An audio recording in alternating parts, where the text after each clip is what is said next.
नमस्कार, साधना plus news में आप सभी का स्वागत है। मैं हूं अस्मिता दुबे। इस बुलेटिन में दिखाएंगे हरियाणा की तमाम बड़ी खबरें, लेकिन उससे पहले एक नजर हेडलाइंस पर।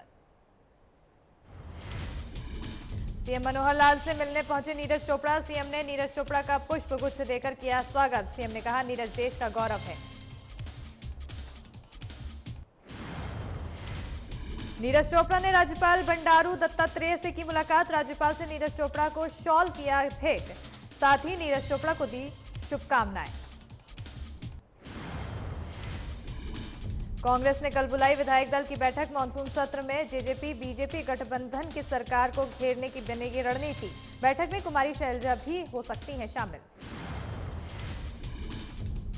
और गृह एवं स्वास्थ्य मंत्री अनिल विज ने जरूरतमंदों को बांटा राशन। मंत्री ने विपक्ष पर साधा निशाना, कहा, गरीब का दर्द वही देख सकता है जिसने गरीबी देखी हो।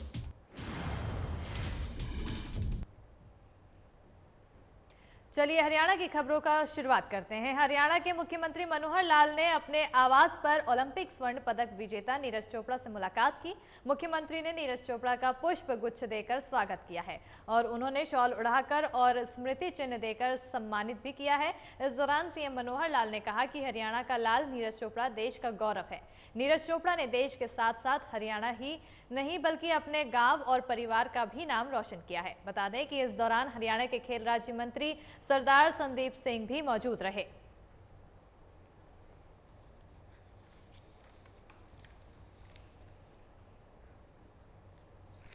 मित्रों, आज अपने राष्ट्र गौरव, राष्ट्र के स्वर्ण पुत्र जिनको मैं कहूँगा, हमारे होनहार खिलाड़ी श्री नीरज चोपड़ा, ये आज यहाँ आए हैं। इनका मैंने सम्मान किया और इनका सम्मान यानी अब ये एक सिनोनिमस देश के साथ इनका नाम जुड़ गया है, तो देश का सम्मान है, पूरे समाज का सम्मान है, हमारे खेल जगत का सम्मान है। एक होनहार खिलाड़ी हैं, इन पर हरियाणा को गर्व है। ये हरियाणा के गौरव हैं, हरियाणा के धरतीपुत्र हैं और हम लोग जैसा सोचते हैं कि हरियाणा को देश का खेलों का हब बनाया जाए, तो निश्चित रूप से ऐसे सभी होनहार खिलाड़ी, क्योंकि इस बार ओलंपिक में हरियाणा से हमारे 30 खिलाड़ी गए थे और कुल जो मेडल टैली थी 7, जिसमें से 6 व्यक्तिगत मेडल हैं, उसमें से 3 हरियाणा के हैं। काफ़ी अच्छा लगा क्योंकि मैं तबीयत ख़राब होने की वजह से 13 को जो सम्मान समारोह था उसमें पहुंच नहीं सका था। तो मेरे मन में काफ़ी था कि मैं, क्योंकि हरियाणा मेरा स्टेट है और मैं सबसे पहले कहीं भी जहाँ पे भी सम्मान हो रहा है, सबसे पहले मैं सोच रहा था कि हरियाणा में सबसे पहले जाऊँगा, सर से मिलूँगा। तो वही था कि तबीयत की वजह से थोड़ी दिक्कत आ रही है, लेकिन अभी तबीयत ठीक है जी। बिल्कुल, मैं आर्मी में बात करूँगा और खेल के लिए मैं वही सोच रहा हूँ कि खेल के लिए पहले तो मुझे खुद अभी खेल करना है और मेरे पास अभी काफ़ी टाइम है कि मैं इस बारे में सोच सकूँ। तो मैं बिल्कुल जो मुझे ये मिला है तो मैं अपनी तरफ से पूरा योगदान दूंगा कि मैं हरियाणा और इंडियन स्पोर्ट्स को ऊपर उठा सकूं। अगला टारगेट अभी अगले साल मेरी वर्ल्ड चैम्पियनशिप है, कॉमनवेल्थ और एशियन गेम्स है, तो उसमें पूरा अपना मेहनत करके उसमें मेडल लेके आने। सर से भी आज मिला तो काफ़ी एक बात अच्छी लगी कि जो हमारी इंडियन वुमेन हॉकी टीम थी वहाँ पे उनका प्रदर्शन बहुत अच्छा था। कहीं ना कहीं वो उनको ज़रूरत थी जो सम्मान की, उनको स्पेशल सम्मान सर ने दिया। तो एक ये बहुत ही अच्छी बात है खिलाड़ियों के लिए कि उनको एक मोटिवेशन ये मिल रहा है। और हरियाणा के मुख्यमंत्री ने मनोहर लाल खट्टर ने जिस तरह से उनका पुष्प गुच्छ देकर उनका स्वागत किया, नीरज चोपड़ा ने बताया कि वो बहुत ही खुश हैं और आगे अब उनकी वर्ल्ड चैंपियनशिप के लिए, आगे खेल के लिए तैयारी है। अब ओलंपिक्स में स्वर्ण पदक जीतने के बाद अब उनका अगला टारगेट वर्ल्ड चैंपियनशिप है, जिसके बाद अब आगे की वो अभी तैयारियां करेंगे। हालांकि उनकी तबीयत बिगड़ गई थी, तो इस वजह से वो थोड़ा इस बारे पे सोच रहे हैं कि अभी किस तरह से आगे की रणनीति बनाना है। आपको बता दें कि मुख्यमंत्री नीरज चोपड़ा को पुष्पगुच्छ देकर स्वागत किया था और उन्हें शॉल उड़ाकर और स्मृति चिन्ह देकर सम्मानित भी किया था। वहीं इस दौरान सीएम मनोहर लाल ने कहा था कि हरियाणा का लाल नीरज चोपड़ा देश का गौरव है।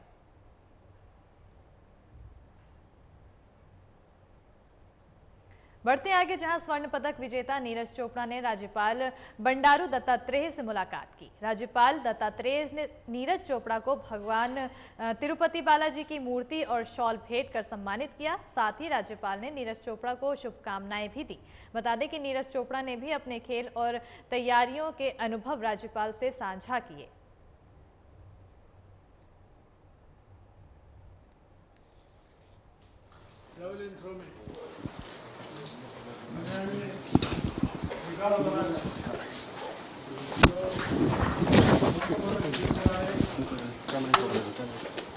भारत के लिए बहुत धर्म का विषय है और हरियाणा का नाम जो है उन्होंने पूरा देश में और एक बार रोशनी किया है। और मुझे राज्यपाल के नाते से मैं नीरज चोपड़ा जी को, उनके कोच को और उनके परिवार को, सभी लोगों को मैं शुभकामनाएं देता हूं और बधाई भी देता हूं। और मैंने उनसे पूछा था कि ये जबरन प्रैक्टिस कैसा आपने शुरुआत किया, कितने साल से किया। 11 साल से उन्होंने ये तपस्या करके आखिरी को जो है उन्होंने ये प्राप्त किया है।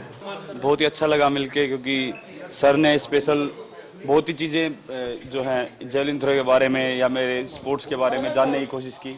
और मैंने भी कोशिश किया कि उनको पूरा बताऊं कि कैसे जो है धीरे धीरे करके जेवलिन थ्रो में और एथलेटिक्स में हमारे देश में बढ़ावा मिल रहा है। तो वही मैं सर को बता रहा था कि अभी शायद इस मेडल के बाद और बच्चे जो है जेवलिन शुरू करेंगे और हमारा जो आगे है फ्यूचर जेवलिन में बहुत अच्छा होगा। हरियाणा के राज्यपाल जिससे आज आप मिले हैं, सीएम साहब से मिले हैं, गाँव में लोगों ने आपको सम्मानित किया, देश पूरा आपका सम्मान कर रहा है। इस तरीके की आप मूवमेंट को कैसे देखते हैं, पल को कैसे देखते हैं? बहुत ही अच्छा लगता है जी, जब हम कुछ देश के लिए जीत के आते हैं तो मेरे साथ साथ जो मेरे साथी खिलाड़ी हैं उनको भी सम्मान मिल रहा है। तो ये एक बहुत ही हमारे लिए एक मोटिवेशन होता है और हमें प्रेरित करता है कि हम आगे और ज़्यादा मेडल जीत सकें।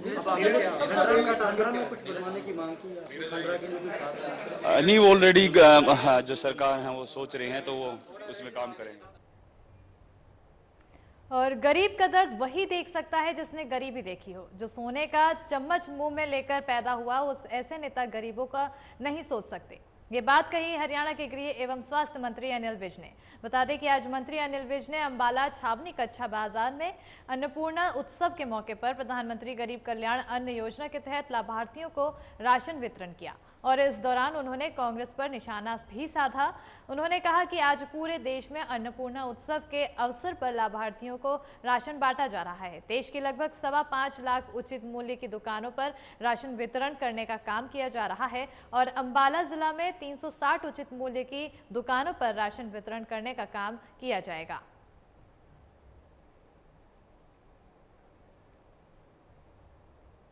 नवंबर तक, मई से लेकर नवंबर तक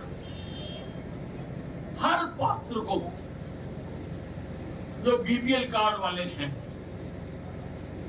सबको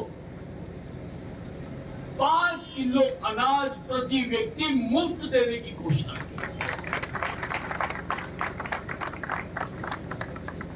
और ये 18 और 19 तारीख सारे देश में अन्नपूर्णा दिवस के रूप में मनाया जा रहा है। देश के लगभग 5.25 लाख उचित मूल्यों की दुकानों से और हरियाणा के लगभग 10,000 उचित मूल्य की दुकानों से और अंबाला जिले के लगभग 360 या 65 उचित मूल्य की दुकानों से ये आज मुफ्त राशन वितरित किया जा रहा है। और इस बीच एक बड़ी खबर आ रही है जहां बाबर रहीम की मुश्किलें बढ़ती दिखाई दे रही है। बड़ी खबर आपको बता रहे हैं कि पंचकुला के विशेष सीबीआई कोर्ट ने रंजीत सिंह हत्या मामले में फैसला के लिए तारीख की सुरक्षित की है। आपको बड़ी खबर आपको बता रहे हैं जहां बाबा राम रहीम की मुश्किलें बढ़ती चली जा रही हैं और आपको इसी के चलते हम आपको बता दें कि पंचकुला के विशेष सीबीआई कोर्ट ने रंजीत सिंह हत्या मामले में तारीख सुरक्षित की है। 24 अगस्त को सीबीआई कोर्ट द्वारा इस पर बड़ा फैसला सुनाया जाएगा। वहीं बाबा राम रहीम पर डेरा प्रबंधक रंजीत सिंह की हत्या का आरोप है।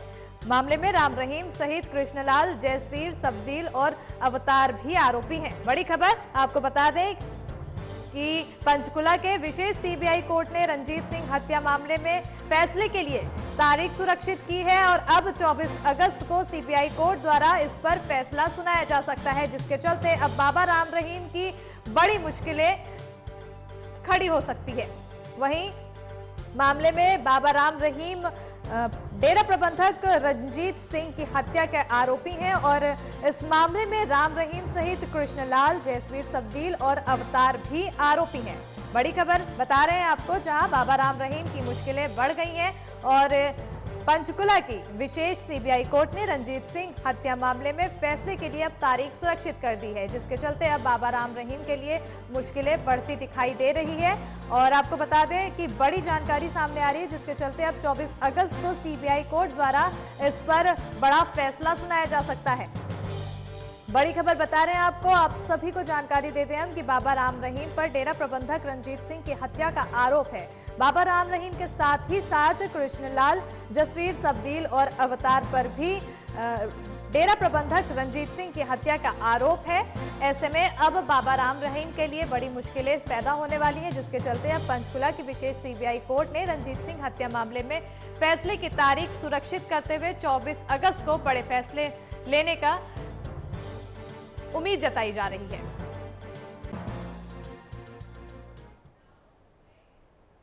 बढ़ते आगे, जहां हरियाणा के पूर्व मुख्यमंत्री भूपेंद्र सिंह हुड्डा विधानसभा मानसून सत्र में जेजेपी बीजेपी गठबंधन की सरकार को घेरने की नीति बना रहे हैं। इसको लेकर कांग्रेस ने कल विधायक दल की बैठक बुलाई है और इस बैठक में हरियाणा कांग्रेस के अध्यक्ष कुमारी सैलजा के भाग लेने की संभावना जताई जा रही है। बता दें कि मंगलवार को भी कांग्रेस के कई नेताओं ने भूपेंद्र सिंह हुड्डा के निवास चंडीगढ़ में बैठक की थी। हरियाणा के पूर्व मुख्यमंत्री भूपेंद्र सिंह हुड्डा विधानसभा मानसून सत्र में जेजेपी बीजेपी गठबंधन की सरकार को घेरने की नीति बना रहे हैं, जिसके चलते अब कांग्रेस ने कल विधायक दल की बैठक बुलाई है। आपको बता दें कि बीजेपी और जेजेपी इन दिनों पहले ही किसान आंदोलन को लेकर घिरी हुई है, जिसके चलते अब कांग्रेस की नीति पर किसान आंदोलन एक बड़ा मुद्दा हो सकता है। इसी के साथ ही महंगाई और तमाम तरह के मुद्दे हैं जिन्हें लेकर कांग्रेस आगे बीजेपी को मानसून सत्र में बीजेपी और जेजेपी गठबंधन को घेरने का रणनीति तैयार कर सकती है। इस बैठक में हरियाणा कांग्रेस अध्यक्ष कुमारी सैलजा के भाग लेने की संभावना भी जताई जा रही है। और आपको बता दें कि मंगलवार को भी कांग्रेस के कई नेताओं ने भूपेंद्र सिंह हुड्डा के निवास चंडीगढ़ में बैठक की थी। हरियाणा के पूर्व मुख्यमंत्री भूपेंद्र सिंह हुड्डा विधानसभा मानसून सत्र में जेजेपी बीजेपी गठबंधन की सरकार को घेरने के लिए कई तरह की रणनीति बना रहे हैं और इस रणनीति को बनाने के लिए अब उन्होंने विधायक दल की बैठक बुलाई है।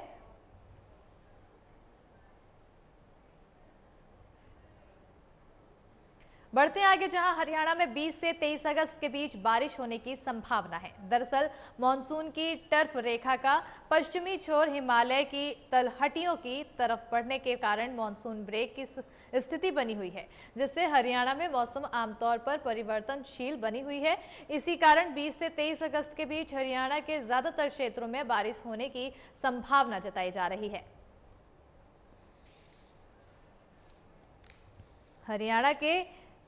हरियाणा में 20 से 23 अगस्त तक के बीच में बारिश की संभावना जताई जा रही है, जिसके बाद लोगों को ऐसी उम्मीद जताई जा रही है कि तपती गर्मी से थोड़ी राहत मिलेगी। और इस खबर के बाद, इस संभावना के बाद लोगों में थोड़ी राहत है और 20 से 23 अगस्त का इंतजार है। आपको बता दें कि मानसून की टर्फ रेखा का पश्चिमी छोर हिमालय की तलहटियों की तरफ बढ़ने के कारण मानसून ब्रेक की स्थिति बनी हुई है। इसी को देखते हुए ऐसी संभावना जताई जा रही है कि 20 से 23 अगस्त के बीच में बारिश हो सकती है, जिसके बाद अब लोगों को चुभती गर्मी से थोड़ी राहत मिलेगी।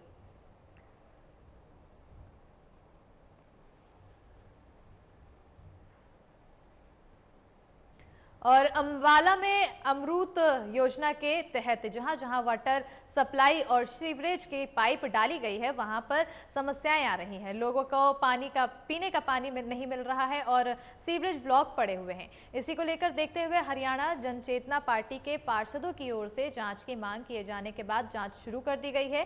चीफ इंजीनियर महिपाल समेत पाइपलाइन बिछाने वाले ठेकेदार की मौजूदगी में जांच शुरू की गई है। बता दें कि जांच में सामने आया है कि पानी की पाइप को सड़क के ऊपर डाला गया है, तो वहीं कई जगह पाइपलाइन नाली के बीच से गुजर रही है।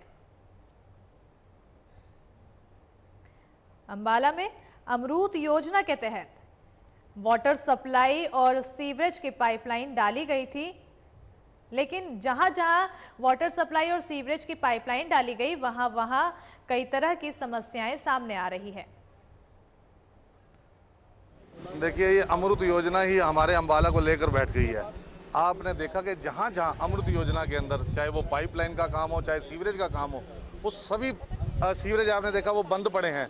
और जो पानी की लाइन है वो डाली उल्टा, जो लोग पहले पानी यूज़ कर रहे थे वो धक्के से उनको लाइन डालकर नई समस्या दे दी गई।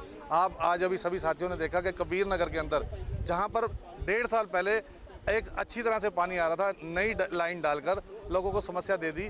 और 3-3 इंच पर पॉइंट आपने देखे सभी ने कि 3 इंच पर लाइन डाल दी, जबकि 3 फुट कम से कम लाइन डलती है। वैसे जो हमने अभी जांच करवाई है पाइपलाइंस की, तो इसका कोई फायदा तो हुआ ही नहीं है, क्योंकि उन्होंने ऊपर से दिखाया अंडरग्राउंड का काम है, ये ना ही खुदवाया है उन्होंने। खुदवा के हमने बोला था उनको, जो भी ठेकेदार थे उनको साथ में लेके आना चाहिए था। अफसर खुद पहुंचे हैं और ऊपर से ही दिखा के है जो वो चले गए हैं।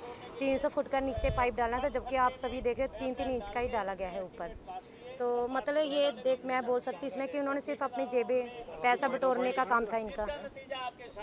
तो आपने हाउस की मीटिंग में मामला उठाया तो आज जांच शुरू हो गया, इस बात से संतुष्ट हैं आप? नहीं, मैं अभी संतुष्ट नहीं, क्योंकि मेरे कई सवाल थे इसको लेकर। मैंने अभी बोलने थे पर हमने अभी बोले नहीं थे, सिर्फ उन्होंने जांच बोल दिया कि जांच करवा देंगे, आप सब जाके दौरा करना। पर ये पूरे अपने मतलब कागजी कार्रवाई भी पूरी नहीं लेके आए साथ में, तो कैसे पता चलेगा। आज हम कबीर नगर में हैं। हम वैसे यहाँ पर संतुष्ट नहीं हैं। चीफ साहब जी आए थे और पाइपलाइन देख के गए हैं। वो सड़क के ऊपर ही है, बल्कि पाइपलाइन को नीचे होना चाहिए, वो सड़क के ऊपर ही पड़ी है 2-2 फीट तक की ऐसे।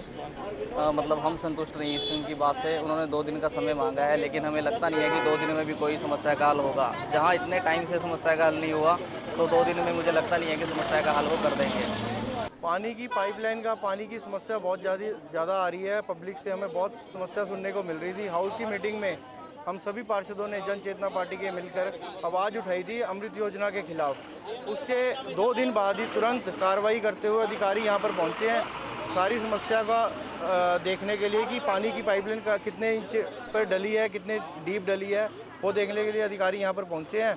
उनको आज दिखा दिया गया है और उनको ये भी उन अधिकारियों को बता दिया गया है इस समस्या को जल्द से जल्द हल करवाना पड़ेगा।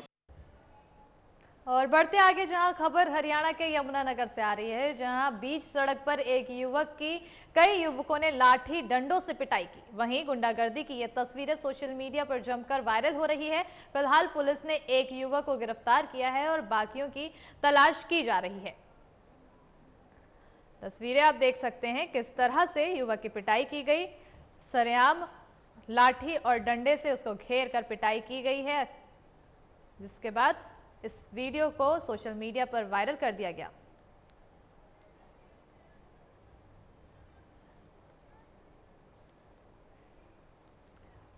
तो इस पिटाई की वीडियो सोशल मीडिया पर लगातार वायरल हो रही है, जिसके बाद अब पुलिस ने एक युवक को गिरफ्तार भी किया है और बाकियों की तलाश की जा रही है। हालांकि इस तरह की सरेआम गुंडागर्दी पर कई तरह के सवाल बनते हैं कि आखिर किसके श्रेय पर इस तरह से गुंडागर्दी करने को उतारू होते हैं।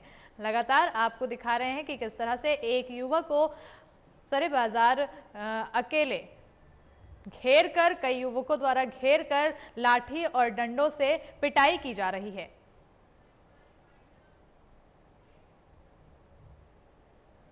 और हरियाणा की खबरों में फिलहाल इतना ही। देखते रहिए साथा प्लस न्यूज। नमस्कार।